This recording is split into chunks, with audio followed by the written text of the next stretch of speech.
Donald Trump keeps throwing ridiculous numbers around as well. It's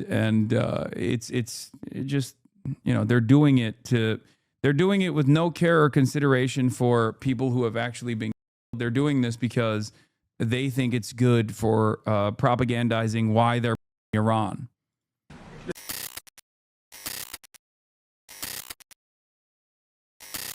It's a great thing. My son and my family, we have a great golf complex in Ireland, one of the best in the world, called Doonbeg. It's in Doonbeg, and it's been amazing. And Rory McIlroy loves it. They all love it.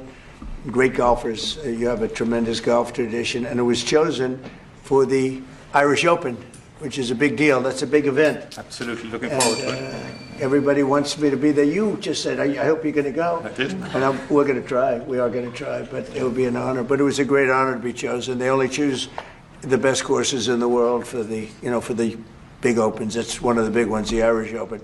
It's really become one of the most important tournaments in the world. It's going to be a fantastic success. It'll be a great success. Yeah. It's a very hard course. Mr. President, what have you made, Mr. President, in getting America's allies to assist the U.S. in escorting those oil tankers through the Strait of Hormuz? Well, we don't need too much help, and we don't need any help, actually. In fact, we just put out a notice. I was watching over the last couple of weeks, and all of our NATO allies were very much in favor of what we did. They thought it was very important. We were just discussing it, actually. Very important that we take out the nuclear threat from Iran, and we've done that very strongly, very powerfully. We've wiped out their Navy, wiped out their military in every aspect. Their Air Force is now decimated. They have no Air Force, no Navy. They have no radar. Their radar is entirely gone. Their anti-aircraft machinery is gone. Everything is gone. Their leaders are gone. I guess one of their top person was, they say, a lot of people say their actual top was yesterday, along with somebody else, who was responsible for the man that was responsible for the 32,000 people over the last 2 weeks. He was in testers. It's an evil group. I mean, they much more than 32,000 people. And the man who was responsible for that was also yesterday. And all of the NATO allies agreed with us, but they don't want to, despite the fact that we help them so much. We have thousands of soldiers in different countries all over the world, and they don't want to help us, which is amazing. I mean, amazing. And I didn't do a full court press because I think if I did, they probably would be. But we don't need help. That war has been long prosecuted, as far as I'm concerned, almost from day one. We knocked out many of these things. We knocked out the Navy essentially in a couple of days. But I was surprised to see that NATO, while they agreed that it was a very important thing to do, they agree fully. Nobody said, oh, you shouldn't do it. They would have had a nuclear weapon within 1 month of when we had the B-2, the nuclear potential. I call it the nuclear dust. I think NATO's making a very foolish mistake, and I've long said that I wonder whether or not NATO would ever be there for us. So this was a great test because we don't need them, but they should have been there. The other thing is he's like a baby. He's like a child. He's mad like a child. First, the Omani foreign minister came out and revealed that there was a deal on the table that met Trump's demands, but that he instead chose war. And now it is revealed that the British National Security Advisor was also part of the talks, and he too attests to the fact that A, there was no imminent threat from Iran, B, Trump could have gotten a surprisingly good deal if he stuck to diplomacy, but the perhaps most damning quote in the story comes at the end, attributed to an unnamed diplomat. We regarded Witkoff and Kushner as Israeli assets that dragged the president into a war he wants to get out of. On the negotiations front, Witkoff and Kushner are unreliable and are totally seen as Israeli agents by other parties involved with the meetings. Lindsey Graham literally openly admitted that he went to Israel numerous times in order to get the right information from Israeli agents so he could sell this war to Donald Trump. Both Donald Trump and Marco Rubio and numerous other officials at this point have said this is Israel's war and we're fighting it for them. And yet saying it out loud is considered anti-Semitic by the very same institutions that absolutely know this is Israel's war that America is waging on its behalf. It's ridiculous, okay? It's ridiculous. It's totally ridiculous. If you say we went to war for Israel and that's good, there's no problem. If you say we went to war for Israel and that's bad, you're a bigot. Yeah. The pro-Israel hawks upset at me because Joe Kent is listing Israel's influence in this war as a part of the rationale. Might I suggest the president and secretary of state stop talking about Israel's influence on getting into this war and offer other rationale that is even remotely plausible that justifies American troop deaths and $100 billion taxpayer commitment. Tim Miller is right. Okay? He's right. The idea that this is the dynamic. This is straight up the dynamic. If you say we went to war for Israel and that is good, there's no problem. If you say we went to war for Israel and that is bad, you're a bigot. It's the same principle that mainstream media applies to Zionism and its conflation to Judaism. If you say Israel is the Jewish state and that's a good thing and we must defend them, okay, then it's good. It's fine. Jake Tapper does it all the time. If you say Israel is the Jewish state and that's a bad thing and we can't defend them, then you're an anti-Semite. And the truth is, it is anti-Semitic to just be like, no, this is actually being done for Judaism. But it's crazy. Americans oftentimes have a hard time grasping nuance. But this situation, this design, this double standard, is so silly that the average American looks at it and goes, nah, this is up. I don't like it. That's it. Yeah, Jake Tapper is retweeting that Kent is an anti-Semite. Right on cue. Now let's talk about why Israel Ali Larijani, if he's actually dead. There's a high likelihood that he is. Like I said, Israel oftentimes lies about everything, but the one thing that they don't lie about is usually high-profile assassinations, right? Trita Parsi says, I see three potential motivations behind the assassination attempt.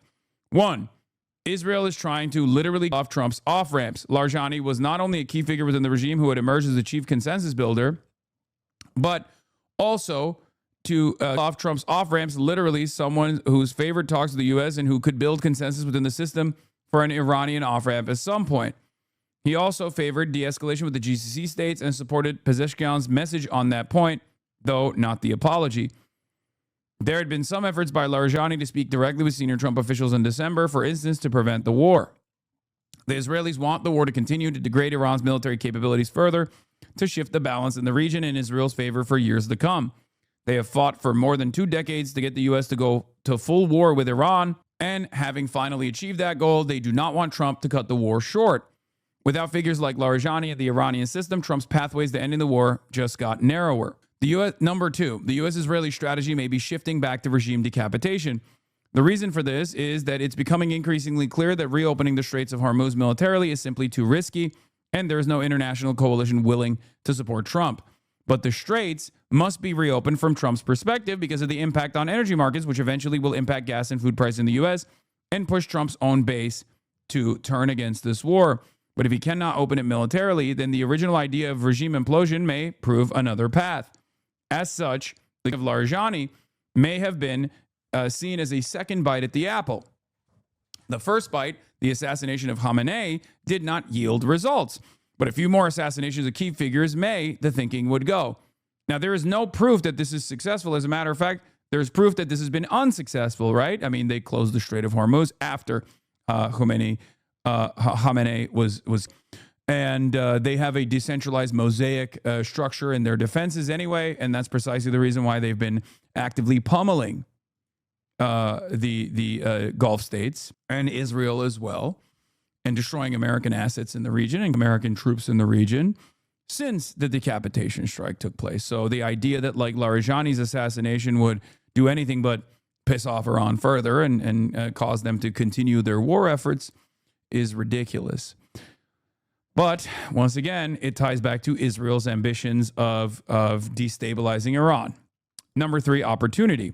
The assassination may have also simply occurred because the opportunity presented itself rather than having been motivated by either a shift in strategy or a sabotage effort by the Israelis to off Trump's off-ramps. Either way, While this undoubtedly is a significant tactical blow to the Islamic Republic, it is difficult to envision it considerably impacting Tehran's war execution. Plans for these eventualities had already been established during the June War. Moreover, when relatively moderate voices have been by Israel, they have more often than not been replaced by a younger generation of more hawkish voices who oppose Iran's policy of strategic patience, who oppose the June ceasefire, and who currently oppose any de-escalation or ceasefire.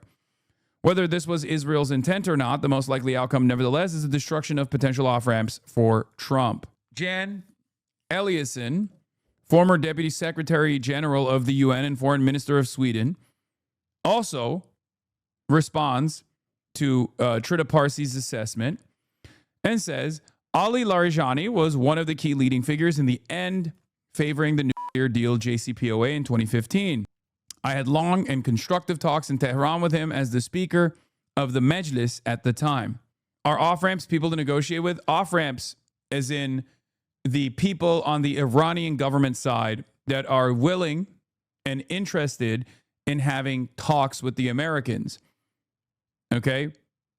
Ali Larijani is one of those people. While he is seen as a unification figure inside of Iran, due to his interest in holding the more moderate forces together alongside the IRGC, he's still more of a hardliner than, Khamenei was. However, in the current administration officials that remain in Iran, he was one of the only that has actually talked to the American side in the past. So him would be basically the opportunity to come to the table and engage in a sincere ceasefire effort. So Israel is assassinating regime targets that are interested in dealing with America. At the end of this military campaign, there is going to come a point. There is going to be a point where America and Iran are going to get to the. They're going to come to the table. The problem is the Israeli side keeps all the people that would be willing to talk to the Americans. And the Iranians are responding by putting a person in their stead that is more hardliner than the past person that was assassinated. This already happened with Khamenei's son. Mojtaba Khamenei is seen as a much more anti-Western figure than his father was. What's the point? The point is Israel wants to continue destabilizing Iran and continue sucking America in to a longer war effort that they will not directly participate in. Israel is not going to put their sons and daughters on the ground in Iran. Israel knows that they can get American boots on the ground, however. That's it. And if they invade Iran militarily, this might actually devastate the American economy. It might collapse what remains of confidence that people have in America being a stabilizing figure in the world. But it's very obvious that Israel doesn't make these calculations. Israel is thinking, oh, well, America is the most powerful military on the planet, which is true. So if they go in, even if America actually suffers devastating blows in the hands of the Iranians, there will only be more appetite for death and destruction on Iran by the American public. They're gambling here. Their bargain is they can get America into this long war. They can push America into this long war with boots on the ground, military occupation. They don't care about the logistical hurdles that America simply cannot overcome at this stage. Okay? They just want short-sighted death and destruction of Iran. They want the Iranian state to collapse. Why, though, Israel doesn't care about their troops dying? They absolutely do. What are you talking? That was crazy. It's back. It's back. M Israel high. M Israel high. M Israel high. M Israel high. M Israel high. Okay? I don't know what happened there. Apologies to the beautiful nation state of Israel. Greatest country in the world. More American troops should be thrown into the meat grinder in an effort to preserve Israel's strategic interests by diminishing the Gulf states and also destroying Iran entirely. A source familiar with private plans and discussions tells me Ali Larijani was, for the U.S. and Israel, the most favored transitional candidate as of September 2025, but became a target early February 2026. Vote blue or Netanyahu. Yeah. The source said Larijani became a target when he pushed for crackdown on protesters, took front seat in lashing out against U.S. and Israel, assumed key role in strategizing the IRGC kinetic actions, in particular against the Gulf states. Anyway, let's continue with this. And I think, very important, we didn't have to be there for Ukraine. Biden chose to spend hundreds of billions of dollars on Ukraine. And I guess the head of Germany just made a statement that, they weren't involved and they have nothing to do with the war. But at the same time, they think we did a great thing by knocking them out. Nobody wants to have Iran, or anybody, but nobody wants to have Iran with a nuclear, because these people are crazy. They're absolutely crazy, and they're vicious, violent. I mean, they kill, think of it. They killed, now I hear it's about 41,000 people. They put out a notice 2 days ago. Anybody that protests will be immediately shot and killed. That's pretty tough stuff. So everyone agrees with us, but they don't want to help. And we as the United States have to remember that, because we think it's pretty shocking. President Macron has just said in the last hour that he will never join a task force in the Strait of Hormuz until hostilities finish. Yet yesterday you said... Who said that? Who said? President Macron of France. What's your reaction to that, sir? Well, he'll be out of office very soon, so we'll have to see. I don't know. Mr. President. On Doonbeg, you're building an extension to it at the moment, but there's been an objection put in, and it's being held back at the moment due to small snails. What are you disappointed about that? No.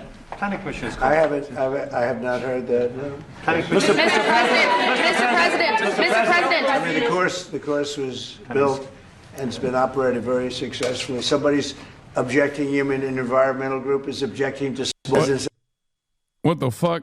Mr. President. Okay, I'm not alone. I guess they're having issues too, huh? At least. Qatar has been great. UAE has been great. Saudi Arabia has been terrific. Bahrain has been very good. The Middle Eastern countries have been very strong in their support. And of course, Israel has been our partner. Israel's been very, very strong, along with our That's not on my end. Against Iran. If you look back ago, I talked about Iran was a big threat to this country, to this world of ours, and turned out to be I was right. In fact, I said you have to attack Karg Island. You have to attack them years ago when they were acting up. They've been acting up for 37, 47, I guess now 48 years. For 48 years, they've been bad players, vicious players, and you can't let them have a nuclear weapon. If they got a nuclear weapon, I would say they would have used it within 24 hours after having it. And they would have had it if we didn't bomb them out from that great raid with the... Yeah, if they had a nuclear weapon, Israel and America wouldn't be doing what they're doing currently, just so you understand. Just so we're clear. If they had nukes, there would be regional stability. B-2 bombers 8 months ago or so, you would have had a nuclear war in the Middle East and maybe beyond. I think it would have hit Europe. Maybe not Ireland, but it would have hit Europe. I think you would have been a nice piece of it.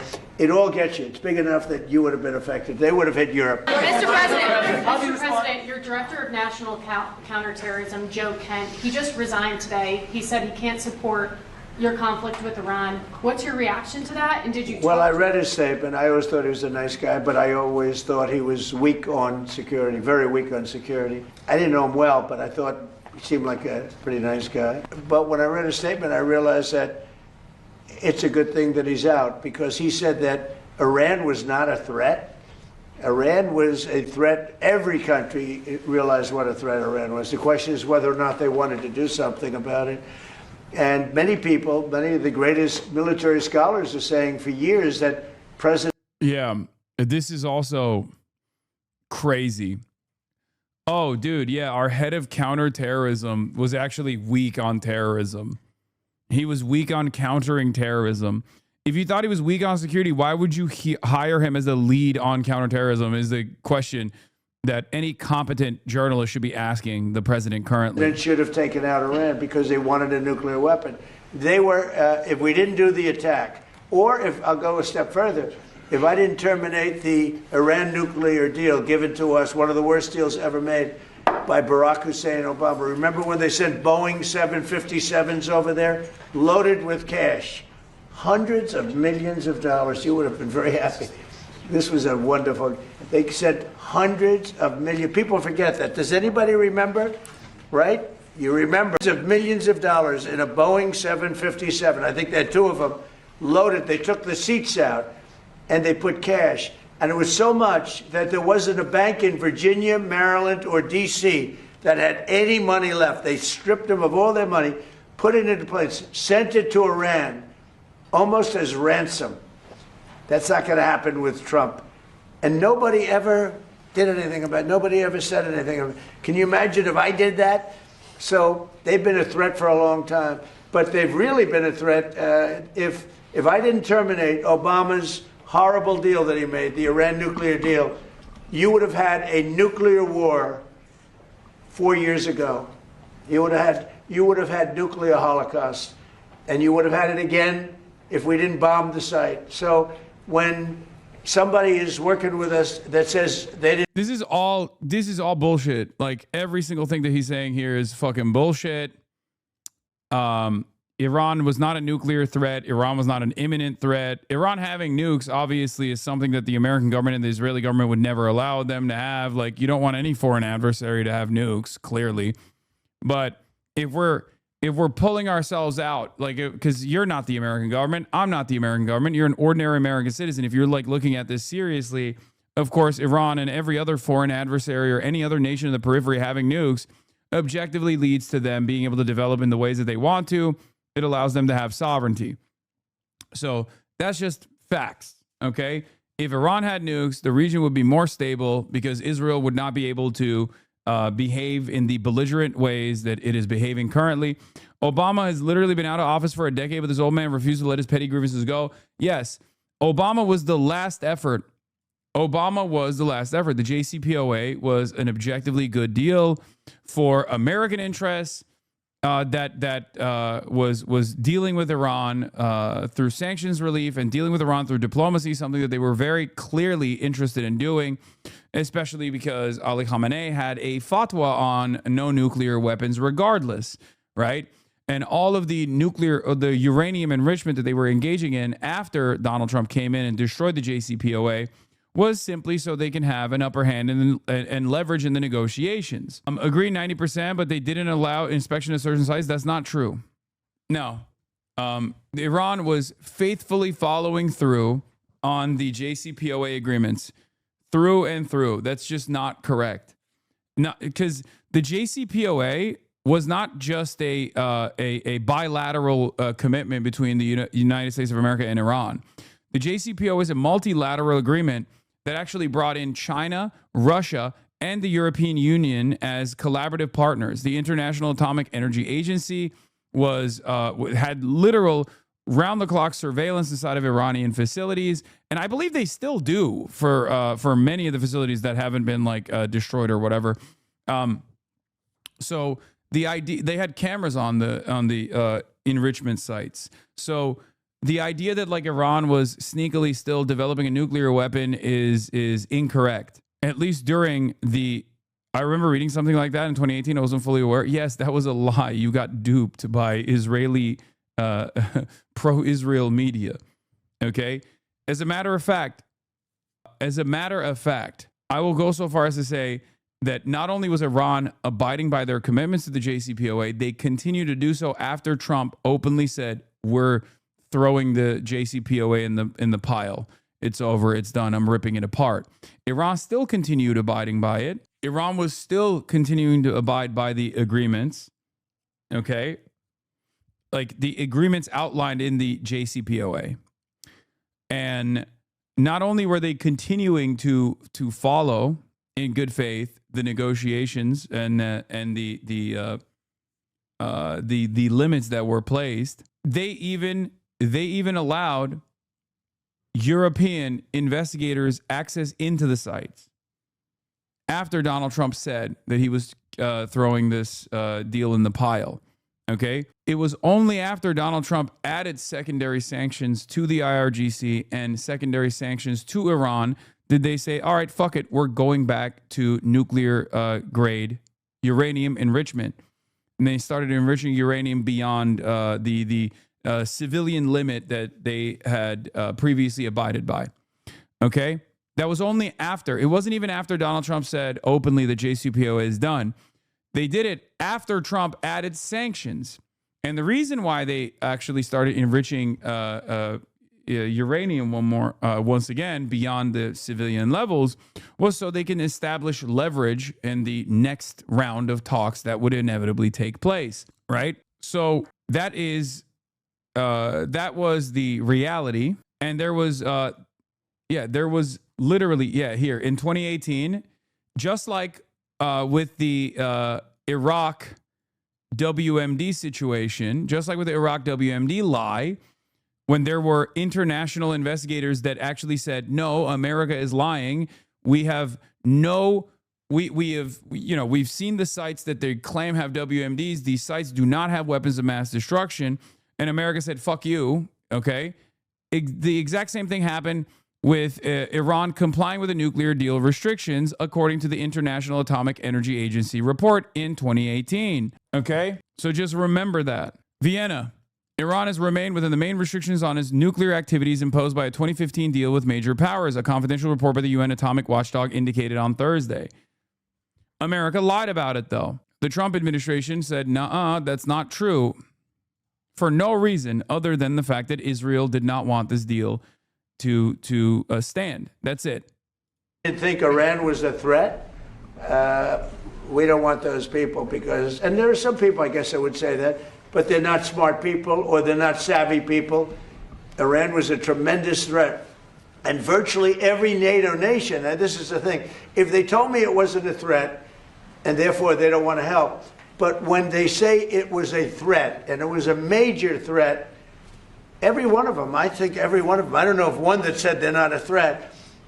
It is not Israel. Please read the relevant sections of that paper. Which path the purchase explicitly lines this out to make the deal appealing to international powers so that any lack of compromise from IR would be seen by global powers as they brought it on themselves? Do you know of that paper released by CSIS, I believe? Read mine, please. It is not Israel. Please read the relevant sections of that paper. Anyone that tries to tell me that Israel wasn't the primary spoiler of this multilateral deal that was placed, that was literally put in place even before Barack Obama, like the Iran denuclearization agreement took a decade to accomplish, okay? It took a decade to accomplish. It required China and Russia's cooperation. It required European partners' cooperation. The International Atomic Energy Agency is basically an institution that is 90% tasked with Iran. That's it. That's like it's crazy because like you would think that they are actually abiding by like the non-proliferation treaties and taking a look at like every country with nuclear arms and their nuclear facilities and what kind of nuclear warheads they have. No, it is almost entirely tasked. 90% of all of their efforts are specifically designed around ensuring that Iran is abiding by the standards of the JCPOA. Okay? Straight up. Israel was the only spoiling party in the JCPOA. They hated it. They hated Obama for accomplishing it. And when they got their guy in charge, Donald Trump, they immediately got Donald Trump to throw it in the fucking pile. What is this statement? So if Larjani's dead truly, which I guess 99% he is, what would be the next move from your perspective? I think that overall IRGC and affiliates should avoid public appearances first and foremost. I mean, yeah, they shouldn't be out and about. I don't know why the fuck they would ever put themselves out there, especially when like Israel still has tremendous surveillance capabilities inside of Iran and has like established air superiority when necessary, right? Yeah, I don't really understand why they would fucking put themselves out there as sitting ducks. You're telling me Israel killed the last martyr with actual influence inside the Islamic Republic who could have ended this war? Now, why would Israel do that? It's almost like you're saying they are a country driven by an unstoppable lust for war, death, and destruction. What Israel is now doing is eliminating people within the Islamic Republic who advocated for strategic patience and who would be amenable to negotiating an off-ramp in the future. In other words, creating the context for an endless conflict. Yeah. Going back to the 2015 JCPOA deal, though, that Donald Trump ripped apart, even after Donald Trump said that the Iranian government was not abiding by the agreement, European partners actually counteracted that. They said, no, that's not the case. Iran is actually following the negotiations in good faith, just so you understand. And yet, of course, American media fucking lied about it at the time. I covered it, but no one really gives a shit. Let's be real. Just like right now, there is a heightened amount of scrutiny around like the ways in which Israel operates. And even then, there's still plenty of fucking average normies who don't understand any of this stuff. But when they say it was a threat, but we're not going to help, I think they're very foolish. You know, it's interesting. It's interesting because I could say this, that what's happening in Ukraine, we're probably in there for $400 billion. We don't spend any money anymore. They buy it from us and they pay full price. But Biden gave them between $350 and $400 billion of equipment. What a joke. He wasn't a fucking moderate. He was responsible for forced concessions from people. No. That's why I said he's not. He's a moderate in comparison to the current leadership of Iran. Okay? You have to understand, Ali Larijani was considered not a moderate, but pragmatic.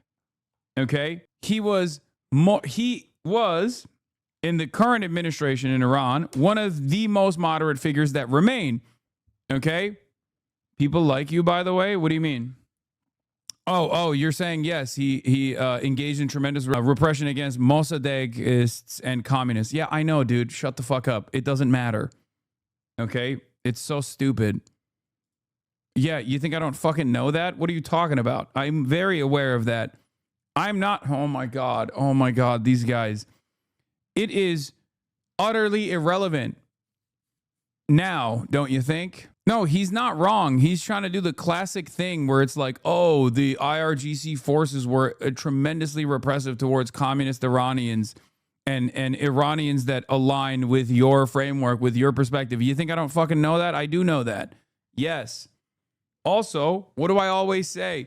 Even the most moderate figures, okay, even the most moderate figures within the Iranian government have always been endlessly repressive and very brutal when it comes to their own domestic affairs.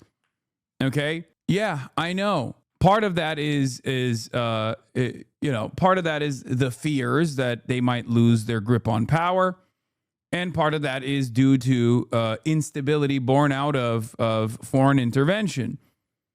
But ultimately, it currently doesn't matter. At this stage, it doesn't matter, especially if we're talking about sovereign states communicating with other sovereign states or state versus state violence. It's utterly irrelevant in this process. So yes, it is true that Larijani was very brutal when it came to squashing protests, when it came to cracking down on protesters. That is true. Larijani was the epitome of a power broker. He could work with anyone and has been deep in Iranian power for decades. He was always a principalist, but he was a pragmatist. He had a working relationship with moderates, clerics, and the IRGC, which was basically unique only to him. His death, if true, means the IRGC will harden their stances and will completely refuse to work with the moderates unless there is another figure in the Iranian government that I don't know about that is capable of bringing these forces together. People who watch you for a few days seem to think you think highly of the Iranian government, even though you criticize them all the time. I guess Americans can't handle criticism of their war without a sentence like the IRGC is very bad. No, the reason for why they get mad at me is because I do also say something that is very frustrating for a lot of people in the diaspora, a lot of people who are very upset with the Iranian government's like domestic repression. And that is, it is utterly irrelevant in this current calculation. Okay? The Iranian government's crackdowns are utterly irrelevant in this calculation. Israel and America has shown that they have no interest in like liberating the Iranian population. I never believed that anyway. I never lent it any credence whatsoever. And I also understand the calculation that foreign adversary governments take when dealing with any sort of domestic instability. That's the reason why people think I'm like sympathetic to the IRGC. Between between the IRGC as it stands, the Iranian government, the regime as it stands, is the only hope that the Iranian people have in keeping this country intact. Okay? If the IRGC falls apart, if the current government cannot hold itself together, there is no more Iran. Iran falls into permanent conflict, sectarian violence, ethnic tensions. It gets balkanized by foreign invaders, and it is destroyed. Okay? Thousands of years of culture and history is destroyed. It's gone. Okay? That is the reason why, yes, as far as taking a principled stance against intervention here, yes, I'm saying very openly that the IRGC, regardless of his brutality internally, regardless of his repression, is literally the only hope that Iranians have, 93 million Iranians have, in staving off a balkanized fail state that Iran will become if Israel gets its objectives across. It's possible his power is already waning. I don't know if I trust the claims, but I saw a reporting that Larijani was working with Hassan Rouhani behind the scenes to prevent the IRGC from pushing a supreme leader through the assembly until after the war was over. If Larijani is truly gone, the IRGC is the only pillar left with real power. Civilians, clerics, military. Yeah. Wrong assessment, in my opinion. It is the only assessment. It is the only correct assessment. There is no next day plan. Okay. There is no separate government. There is nothing. It's either IRGC or Libya.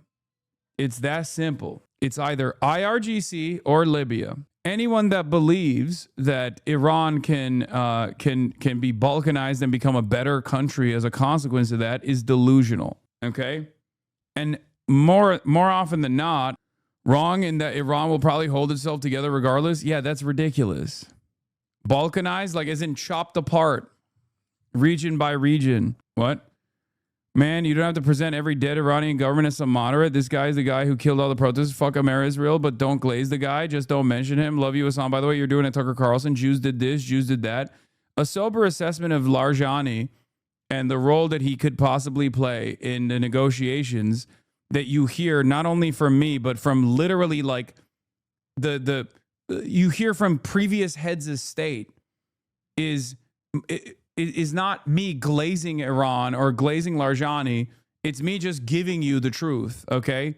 Even if you don't want to fucking hear it.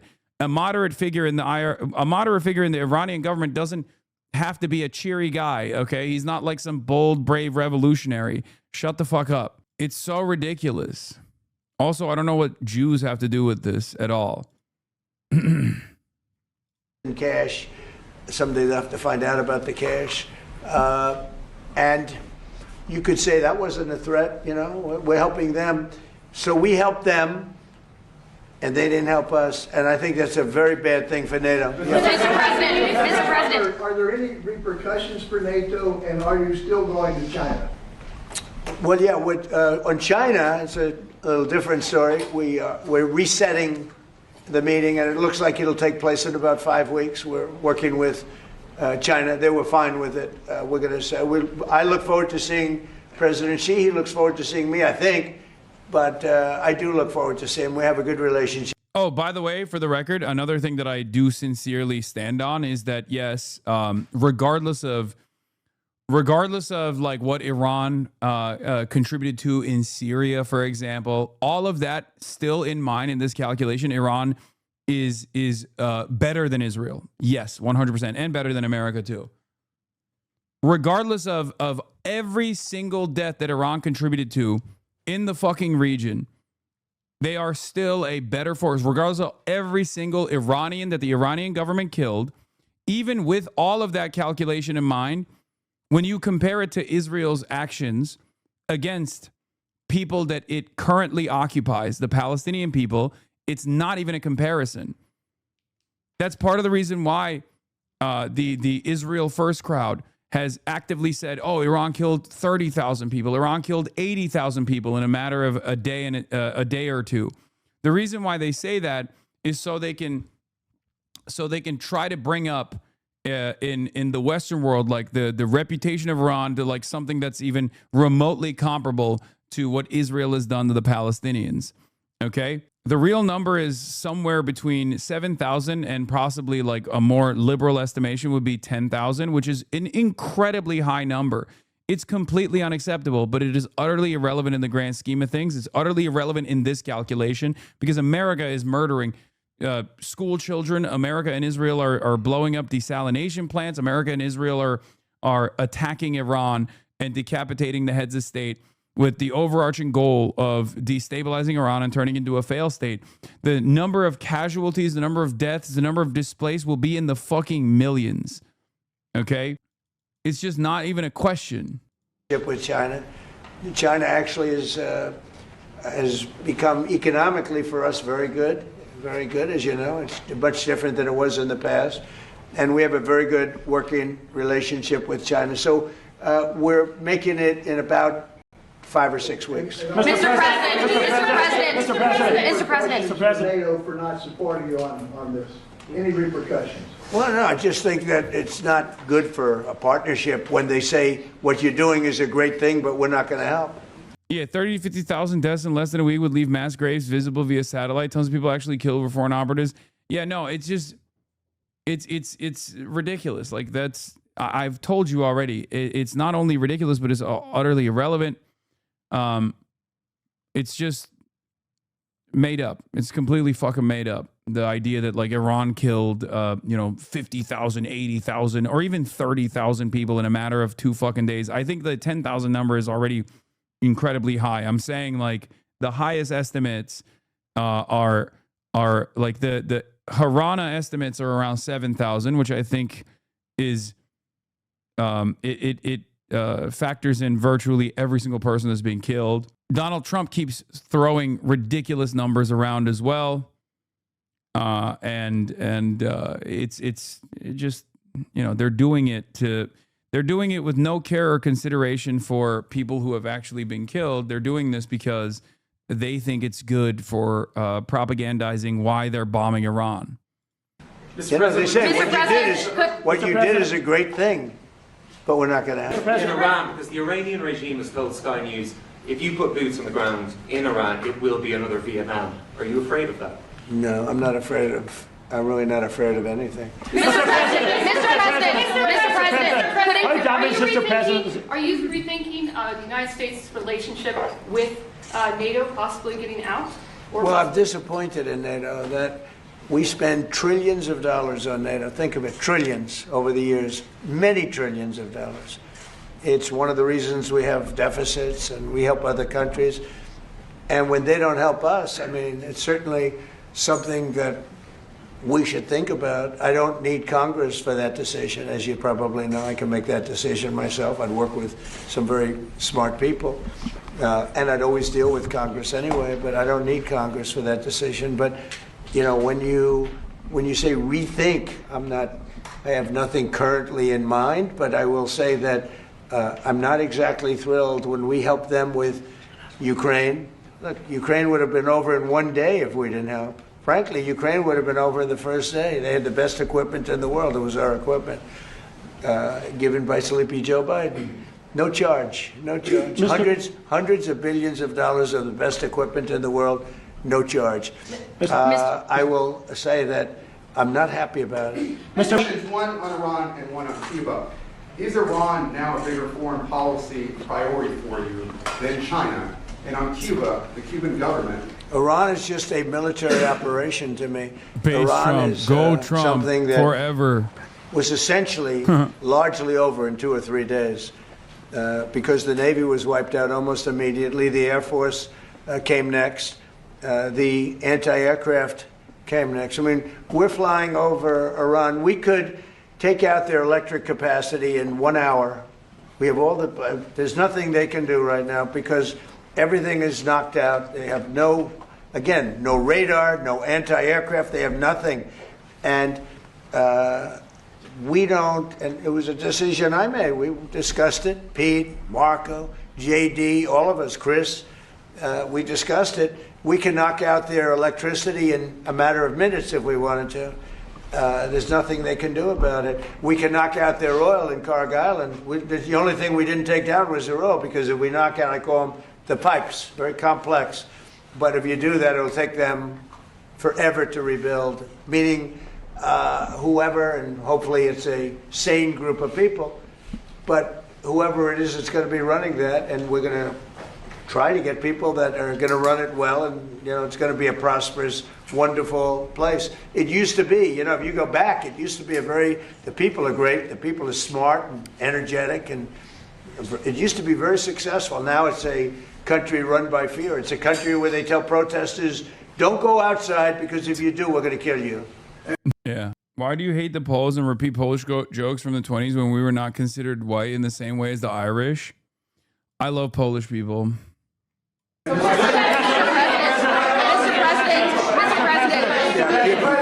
Mr. President. Well, Cuba right now is Notice how you had to go back to the 1920s, by the way? We live in 2026. Poland just surpassed Switzerland with its economy. I think you're doing fine, If you had to go back to 100 years in the past for to point to like Polish oppression, it's a little ridiculous. I think Poland's doing fairly well, all things considered, especially as the rest of the European countries are not doing well at all. very bad shape. They're talking to Marco, and we'll be doing something with Cuba very soon. We're really focused on this, but we're dealing with Cuba. Marco, do you want to say a couple of words about it? Yeah, I mean, Cuba has an economy that doesn't work and a political and governmental system that can't fix it. It's not dramatic enough. It's not going to fix it. So they've got some big decisions to make over there. But Secretary Rubio, do you support, and I know this is up to Congress. I hate this fucking, I hate that they are like also actively warmongering against Cuba and starving Cuba and killing Cubans. It's so nasty. Do you support easing the trade embargo if you get more cooperation from Havana? Well, I'm not going to discuss what we would talk about or not. Suffice it to say that the embargo is tied to political change on the island. The embargo is codified. And but the bottom line is their economy doesn't work. It's a non-functional economy. Yeah, it doesn't work because of our fucking endless repression against the Cuban people. For the record, a lot of people don't understand that. For example, right now, the administration is floating the idea of allowing Cuban Americans to be able to purchase private property in the island, right? This has been a long-standing attitude that the Cuban government has had, okay? In spite of the potential destabilizing repercussions that it might have, it opens up a new front of American intervention in the island. They don't give a shit. They've been saying yes to it since the normalization agreement with Barack Obama, okay? They're fine with it. The only setback against Cuban Americans being able to make investments into the Cuban island is not the Cuban government, it's the American government. This is a lie, okay? This is a fucking lie that the American government actively repeats. It's remarkable. I'll show you. Here is a professor of political science, Orlando J. Perez. Okay? Before you rush to invest in Cuba, it's good to know what U.S. law actually allows. The Cuban Assets Control Regulations, CACR 31 CFR Part 515, prohibits U.S. persons from engaging in virtually any transaction in which Cuba or a Cuban national has an interest, including investments without a specific OFAC license. I also know this from our dealings with even sending humanitarian aid to Cuba. We had to work with the Treasury to be able to get clearances and OFAC, specifically OFAC clearances, so that we can send even one fucking solar panel to the Cuban population. You understand? It's absurd the amount of restrictions that the American government has placed on anyone that wants to help with aid to the Cuban population or anyone that wants to engage in any sort of investment opportunity in Cuba literally needs to deal with the American government. No current general license covers what Havana just announced. This is the Cuban embassy in the U.S. that to facilitate the participation of Cubans living abroad in the country's economy, announced by Deputy Prime Minister Poliva Oscar. Allow Cubans living abroad without actual residency in Cuba to participate in or own private businesses in Cuba. We lie and we lie and we say like, oh, Cuba has no private markets whatsoever. Cuba has no small businesses. All of this shit is a lie. Okay, they do. Not only do they have, is this presented as like a black market when it's not. It's like the government allows small businesses to operate. But also outside of that, the government has been saying since the Obama administration that they're perfectly fine with foreign Cubans, okay, Cuban Americans investing in businesses inside of Cuba. This applies not only to small businesses, but it can also include infrastructure and large enterprises. Now, this is important. The reason why this literally is something the Cuban government is allowing, but the American government will not allow, is because, as Orlando J. Perez correctly points to, the State Department's Cuba restricted list, reinstated by Secretary Rubio in February 2025, 237 entities, prohibits direct financial transactions with Cuban military, intelligence, and security-linked enterprises. GAESA alone controls an estimated 60% of the Cuban economy. Any large infrastructure investment runs straight through it. So they say the Cuban government's like, you can make investments into infrastructure companies if you would like to. The American government says you can't do that because there is still Cuban government ownership, and the Cuban government is considered a state sponsor of terror. Okay, it's ridiculous that this is a consideration, but unfortunately, that is the reason why you can't make any investments into Cuba at all. The Central Bank of Cuba is a government institution. U.S. persons opening accounts there triggers CACR prohibitions. And since NSPM 5 was reissued in June 2025, even U-turn payment channels are being rolled back. Western Union stopped processing Cuban transfers in February 2025. So who is this announcement really for? It's a signal to Washington. There's something to trade. The announcement drops on the same day as Cuba's national grid collapsed again. No fuel shipments in 3 months. The desperation is real. The core question isn't whether Cubans abroad want to invest. Many do. It's whether Washington will adjust OFAC rules to allow it, under what conditions, with what verification mechanisms, and whether any opening actually reaches private entrepreneurs or gets captured by the same gatekeepers who control Cuba's economy. This person is not like pro the Cuban government or ideologically a communist, by the way. He's just telling you exactly what's currently the real setback against Cuban Americans making any investment decisions on the island. Okay? It's fucking insane. So much of our ambitions in foreign countries is kept together by abject lies. Okay? What do you think about the reporting that the U.S. is working with the Cuban military to take over the state? Apparently, Rubio has been talking to the military rather than civilian leaders. The Cuban military has also, over the years, taken over more commercial activities from the state. Do you think that's realistic or just meant to cause distrust within Cuba?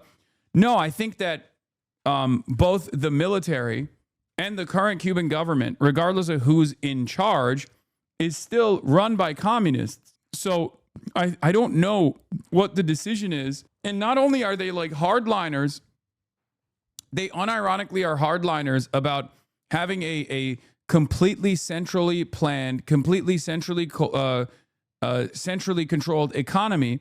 They're such hardliners that even China is confused, according to the Foreign Times article that I was reading. Even China has been confused at times to see why they won't do any revisionism, any reforms whatsoever, except that's not the full story. They are open to revisionism. It's just that the American government doesn't allow them to actually follow through on any sort of revisions. Cuba is also not like Venezuela in the sense that the Venezuelan government has popular support, right? Or had popular support. Maduro had popular support from the base of Chavistas, even though his popular support was diminishing.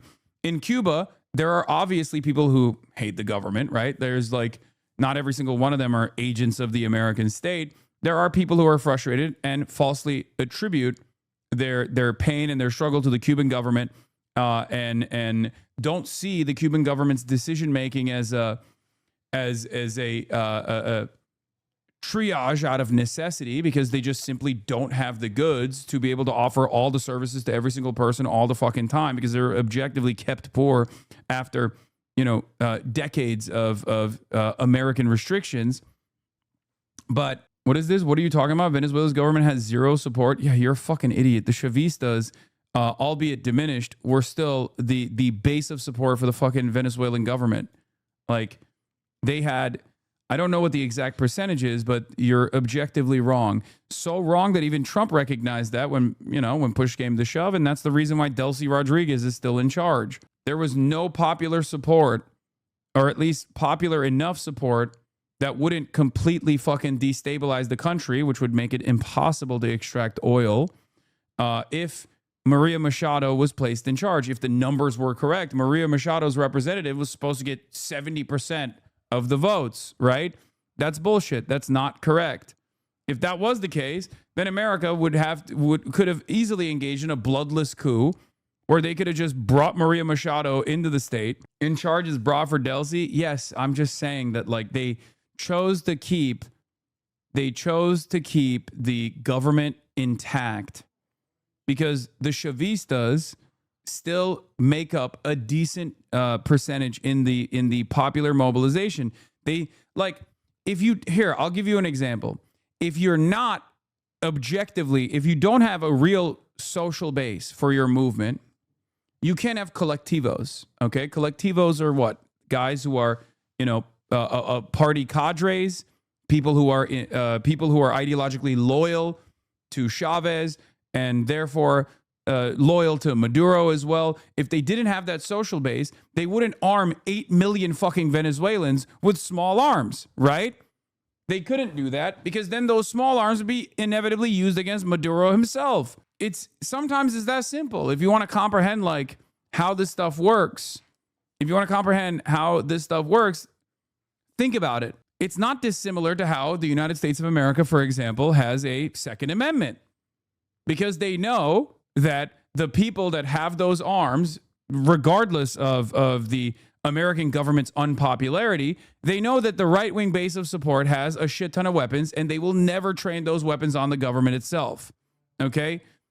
It's kind of like that. I'm not making I'm not engaging in moral relation between like the Chavistas and the MAGA base or the right-wing reactionaries, obviously, but you can think of it like that. Okay? Sugar daddies, the Havemeyer Sugar Trust, to Alan Dulles, to Jeffrey Epstein, the mega billionaire Fangel family are the welfare barons of all time. One of the persons behind the Trump sudden interest in Cuba. Okay, we'll look at that in a second. Anyway, speaking of Cuban intervention, though, once again, the Cuban government is perfectly open and has been open to foreign investment. Okay, they need it. They need the foreign investment. They understand that they need the foreign investment. They want the foreign investment. Cuba has stayed alive in spite of American intervention, especially in the aftermath of the dissolution of the USSR, their largest trading partner and their security partner that allowed Cuba to develop the way that it did. When that went away, if you noticed, a lot of the countries that were, nations aligned with the Soviets were destroyed. Cuba was able to survive in spite of that. A big part of the reason why was because Venezuela kept propping it up, okay? And also all the other countries in the region kept offering aid, kept sending oil to the island because the island doesn't have any oil, right? Kept its energy grid going. Cuba's survival in spite of the largest imperial superpower actively seeking out its destruction is a testament to the resilience of not only this movement, but an interest in the regular, ordinary Cubans and their interest in keeping Cuban sovereignty alive. Okay? A lot of people here in the United States of America listen to their immediate relatives that are suffering on this island and think that this suffering is not born out of the American government's actions, but actually the ideological zealotry that the Cuban government has in terms of like maintaining communism. Okay? Oh, it's just that they want to do communism. That's the reason. But if you understand how Cuba got to the point, Cubans almost blew up America, Hasan. Wait, what? What are you talking about? That's literally not correct at all. There has never been a point in time where Cuba has actually presented a serious threat to the United States of America. And every single step of the way, the American government has done terrorism, tried to do terrorism in the United States of America and blame it on Cuba. That's another part of the story. That's also another crazy story. America wanted to do a 9/11 Cuban style. Okay? Did you guys know that? The American CIA floated the idea of doing a 9/11 on U.S. soil and then blame it on Cuba to draw up popular support to invade Cuba. America kept routinely engaging in acts of terrorism over the Cuban airspace by sending ships, sending airplanes over the Cuban airspace. Again, it's 90 miles off the coastline of America. America has never stopped doing acts of terrorism on Cuban soil. Many of you are completely oblivious to this. Okay? We have sent airplane after airplane to bomb Cuban crops. We have engaged in an act of terrorism when Cuba finally realized that they have to arm up against American invasion. When the Cuban government set a deal forward with the Belgian government to get arms. And this is like part of the process in how Cuba found itself aligning with the USSR, because their initial goals were not to like immediately become aligned with the USSR. They just they thought, okay, we got sovereignty. We were able to overthrow the American-backed puppet dictator, Batista, who was unimaginably ruthless, unimaginably cruel, far more violent than even the Cuban Revolution was, for the record, just so you know. And they got a weapons transfer from the Belgian government. America blew up the weapons on Cuban ports. Okay? They literally killed a bunch of Cubans. They sabotaged the weapons transfer and blew it up. And then they stopped the investigations from being conducted. To this day, we don't know exactly who was responsible for the Belgian weapons transfer exploding in the Havana ports. We still don't know. There was years and years of biological warfare against the Cuban people. There were years and years of terrorism against the Cuban population. And not only, Operation Mongoose, the Cuban project, also known as Operation Mongoose, was an extensive campaign of terrorist attacks against civilians and covert operations carried out by the U.S. Central Intelligence Agency in Cuba. It was officially authorized on November 30th, 1961, by U.S. President John F. Kennedy. The name Operation Mongoose was agreed to at a White House meeting on November 4th, 1961. The operation was led by the U.S. Air Force, General Edward Lansdale on the military side, and William King Harvey at the CIA, and went into effect after the failed Bay of Pigs invasion. And then the planned attacks against Miami was Operation Northwoods. Operation Northwoods was a proposed false flag operation which originated within the Department of Defense in the U.S. government in 1962. Okay? Yeah. This is the memorial service, the famous photos from. But anyway, La Cobra explosion at the harbor in Havana was on 4th of March, 1960, where it was unloading 76 tons of grenades and munitions. 75 to 100 people were killed and many were injured. Fidel Castro alleged it was an act of sabotage on part of the United States, which denied any involvement. It's bullshit. They did do it. Okay? The CIA, 4 years after the successful revolution in Cuba, basically got every single anti-Cuban, anti-communist that they could find on the island and also in the United States of America to consistently engage in acts of sabotage and acts of terrorism against the regular, ordinary Cuban population for years. This is also on top of the sanctions that we kept putting on the Cuban population. Part of the reason for the sanctions on the American side was because Cuba engaged in land reform. Okay?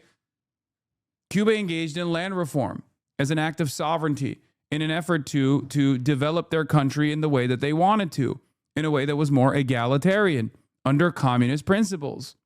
Okay? There was a lot of mafia, a lot of labor unions by way of mafia, and a lot of American investment in Cuba at the time that was forcibly stripped away from foreign invaders and given back to the Cuban people.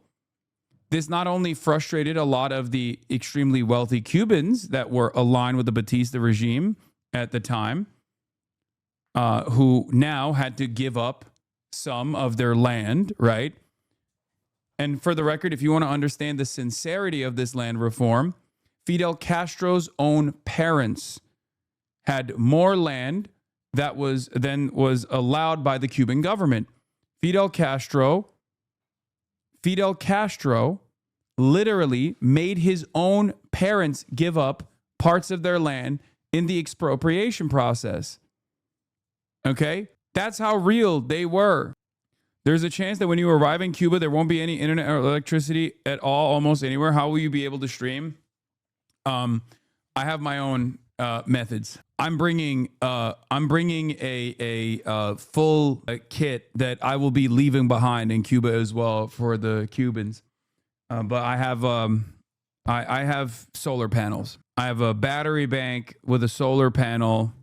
My operation is designed in a way where I can literally go to an area where there is no electricity and basically no internet and still be able to stream. We'll see.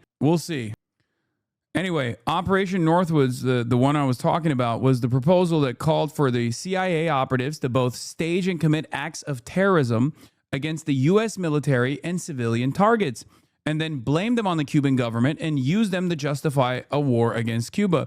The possibilities detailed in the document included the remote control of civilian aircraft, which would be secretly repainted as U.S. Air Force planes, a fabricated shoot-down of a U.S. Air Force fighter aircraft off the coast of Cuba, the possible assassination of Cuban immigrants, sinking boats of Cuban refugees on the high seas, exploding a U.S. ship, and orchestrating terrorism in U.S. cities. The proposals were famously rejected by John F. Kennedy. This was one of the big issues that JFK had with the CIA. JFK said, look, I'm fine with interference in Cuban affairs. Obviously, they're communists. They're terrifying. JFK was an anti-communist as well. For those of you who don't know, he wasn't this like woke hero that people present him as. But he was like, this is a bridge too far. I believe it was after Operation Northwood that JFK famously said, I want to rip the CIA apart piece by piece, if I'm not mistaken. Okay, Iran has officially confirmed the security chief Ali Larijani has been killed. The Iranian media is confirming it now. And then they slimed him. Yeah, he said he wanted to splinter the CIA into 1,000 pieces. Anyway, we obviously got into the Cuban part. I'm running ahead of my own commentary here, but I'm not done with situation monitoring in Iran, especially coming up. But we're not ready to leave yet, but we'll be leaving in the near future. We'll be leaving in pretty much the very near future. But right now they've been decimated from every standpoint. And again, we've had great support from countries in the Middle East, great support, but we've had no support from, essentially, no support from NATO. What about your relationship, Mr. President? What about your relationship with London? Has it been damaged by the fact that Keir Starmer isn't supporting you in this war? And has your opinion of Keir Starmer changed because of this? Well, he hasn't been supporting a real administration to make a deal. It's crazy how bad but we made a deal. We made a good deal for them, it seems. Frankly, probably wasn't appreciated. I do look forward to seeing, but no, I was disappointed because Keir was willing to send 2 aircraft carriers after we won, because essentially there's no threat for the aircraft carriers right now. And I said, no, we It's literally not true. want things sent before the war, not after the war is won. So, yeah, I'm disappointed with Keir. I like him. I think he's a nice man, but I'm disappointed. Mr. President. You see that man right there? You know who that is? Churchill. Winston That's Churchill. the late, great Winston Churchill. And Barack Hussein Obama did not want his bust in this office. Did you know that? And Barack Hussein Obama sent that bust back to England. They didn't want it. And when I came in, I was asked if I wanted it. I said, absolutely, I want it. And I put it right there, Winston Churchill. And, unfortunately, Keir is not Winston Churchill. Mr. President, it pissed on me. No, hold it. Right. Just could I Hold it. Hold it. just make a number of points. First of all, I think, notwithstanding what has happened, the transatlantic relationship between Europe and the US is very, very important on a number of fronts. And I think we've had issues over the last year or two. These leaders engage a review, particularly on trade initially. Remember all the fuss last year, but we got a landing zone between Europe and US, and I think we can get a landing zone again. And I think I just met with Keir Starmer last week. The British-Irish relationship is a very important one. Churchill was a great wartime leader, although in Ireland there was kind of a different perspective in terms of during our own war of independence and so on. He created his own bit of difficulties for us. But that said, he was a great wartime hero. Keir Starmer has done a lot to reset the Irish-British relationship. I just want to put that on the record. But I do believe that he's a very earnest, sound person who I think you have a capacity to get on with, and you've got on with him before, and you've got on with other European leaders as well. Sure. And I think you have that capacity again, and I think everyone exists. I mean, you cannot have... It's so funny that this is the one time when Donald Trump is talking about Keir Starmer and saying he's not like Winston Churchill. It's actually good for Keir Starmer. As much as I hate Keir Starmer, he is right to not want to engage Iran militarily at the behest of Israel and America. It's so fucking crazy that this is like causing me to say Keir Starmer is correct on this issue. A rogue state with a nuclear... Part of the reason why Keir Starmer has to play a stronger role, of course, is because he has his own domestic problems at the moment, his associations with Epstein affiliates, and his party actually cratering in support and losing out to the Green Party is the reason why he literally cannot abide by America's wishes and behave like a fucking vassal that he normally would love to behave as, right? But that is a big part of the consideration here. That's precisely the reason why he has to, play a stronger hand against American demands of intervention. Weapon, or the capacity for a nuclear weapon. Iran was a sponsor of terrorism. We sanctioned Iran. All European countries did, as a and the IRGC in particular as a terrorist organization. They sponsored Hamas, they sponsored Hezbollah, the Houthis. They created mayhem, a most maligned force in the Middle East. The Irish position has always been ultimately, can we resolve this can we get peace? And obviously there's preconditions before you get to that situation.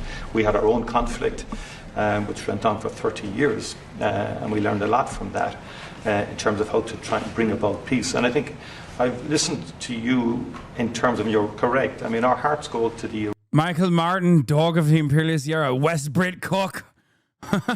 Iranian people West Brit, who have been repressed and suppressed for so many I saw a piece about Starmer being against the Iraq war, so he might just dislike wars. Bitch, he loved the Israeli genocide of Palestinians, okay? No. It has nothing to do with him being an anti-interventionist. He's not. Keir Starmer is not a real human, okay? He's not like a human being with goals, dreams. He is basically a mouthpiece for American and Israeli interests and capitalist interests in the country. The only reason why he has to take a different stance right now and not be a cum rag for America and Israel is because, like I said, he has tremendous domestic considerations at play. Okay? Are you an Iranian or a Turkish dog, by the way? I am a dog for the working class, no matter where they are. Okay? I don't make these sorts of like state considerations.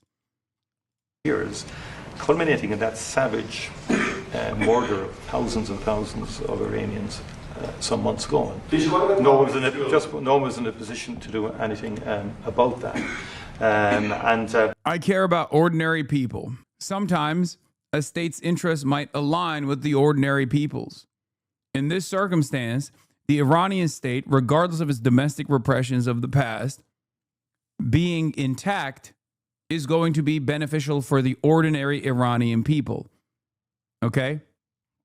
That's it. I think, and likewise with Ukraine, I mean, the Russians did invade Ukraine, have attacked civilian infrastructure and so on like that.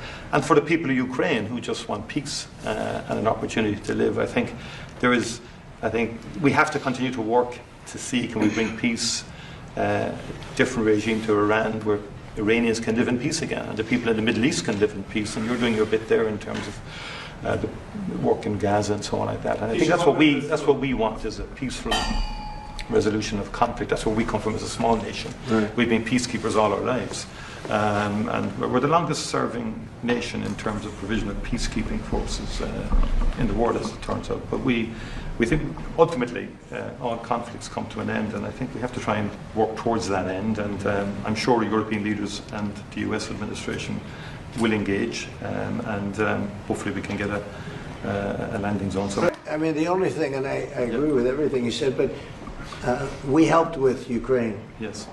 And they don't help with Iran. And they all acknowledge that Iran can't have a nuclear weapon. You yourself say, these are horrendous people. These are the worst people. And going back to Hitler, right? Going back to Hitler, these are the worst people. That's a long time ago. And there's been nothing close. Every problem, so many deaths, 90% of the people that got blown up by landmines, they loved them. Soleimani, we killed him.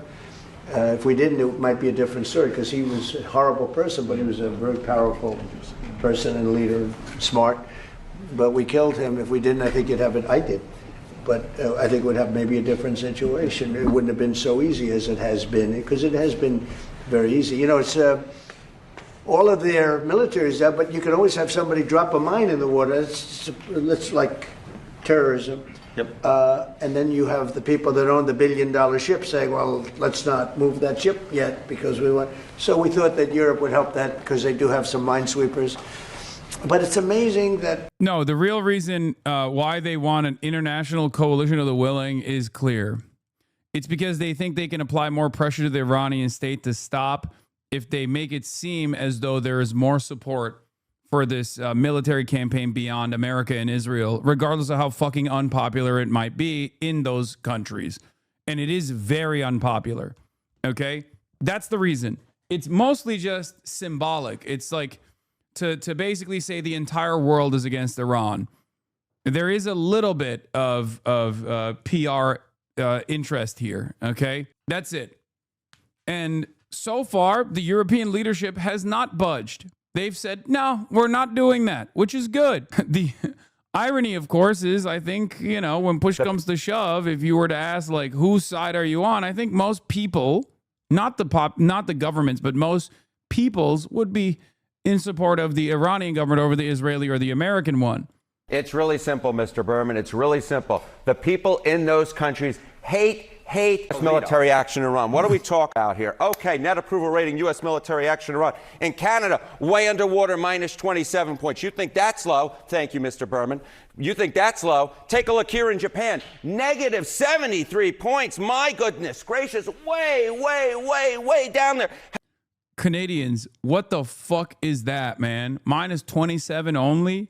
What level of cuckening is this, bro? How about in the UK? We're talking about 34 points underwater. Key U.S. allies, the people in those countries, absolutely despise the U.S. military action in Iran. No wonder the leaders in those countries are, let's just say, a little apprehensive about helping out the U.S. So compare this to the environment in 2003, and I'm picking that point because that was the beginning of the U.S. intervention war in Iraq. How did people in these countries feel at the beginning of that war compared to now? Okay, so you see these numbers are quite low. They weren't always this low when it came to U.S. military action in the Middle East, because take a look at this situation. Okay, shift in net approval rating, U.S. military action in Iran now versus in Iraq in 2003. In Canada, way down. We're talking down, get this, 27 points. How about in Japan?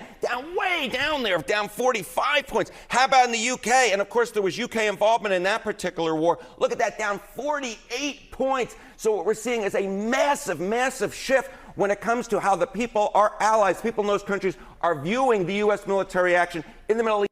This was gross even back then, by the way, but it shows how much more power and dominance America had. You know what I mean? It's far less popular this time around. No wonder the leaders in those countries want pretty much absolutely nothing to do. But this also is a reflection of America's capabilities diminishing as far as manufacturing consent, even at the domestic home front, right? Even at the domestic level, right? Toronto Persians give LA Persians a run for their money. Yeah, I've seen it. I've seen the ones that are, I've seen the insanity. Didn't they literally kill like a Shah, a Shah monarchist, like two Shah monarchists killed another Shah supporter for not being like sufficiently in support of the Shah or something? Recently in Canada, some fucking crazy shit. I was in Vancouver. Yeah, Canadian diaspora Persians are fucking wild with this conflict because they know there are big electoral consequences if they do, and not good electoral consequences. What's happening overall with views of America abroad? Yeah, okay. This man is also misrepresenting this. I bet money the average person in those countries hate America now. My old ass fuck parents were actively hating you guys now. Yeah.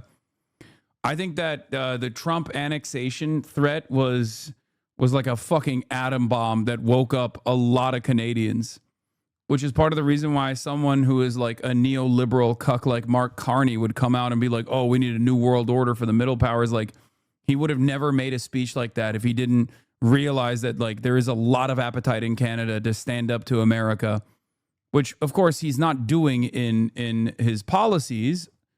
There's plenty of room for Mark Carney to push back against American interventions, but he's not doing that. It's just like pure aesthetics. But still, it's too early to tell. But I saw someone compare this adventure by the U.S. and the UK to France's attempts during the Suez Crisis, the moment that a global superpower was no longer able to project its power to achieve a major geopolitical objective and proved it was over.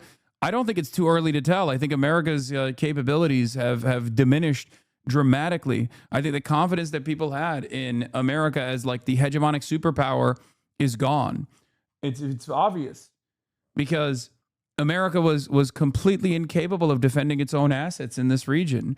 It showed the world that an American security contract means nothing, right? It means nothing. It is a pure exposure as far as the paper tiger goes. So you see these numbers, you see these shifts down in terms of how our allies or folks in those countries view U.S. military. For the record, that much is clear 17 days in, whether America and Israel somehow through a Hail Mary pull through or not.